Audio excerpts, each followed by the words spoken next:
अस्सलाम वालेकुम, good evening. कैसे हैं दोस्तों?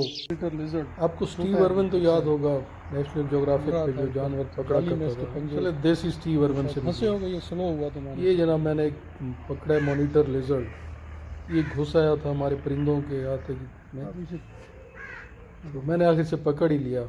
अब ये थोड़े से वीडियो बना के तो अब इसे छोड़ दूंगा बाहर।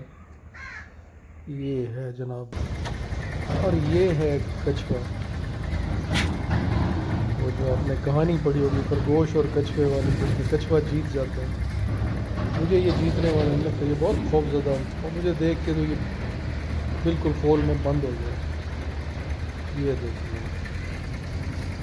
अब मैंने इसे कहा, रिक्वेस्ट की, यार चल पड़ो चल पड़ो, धक्का भी लगाया, नहीं बिल्कुल नहीं, जब तक हम खड़े हैं तो नहीं चलेगा।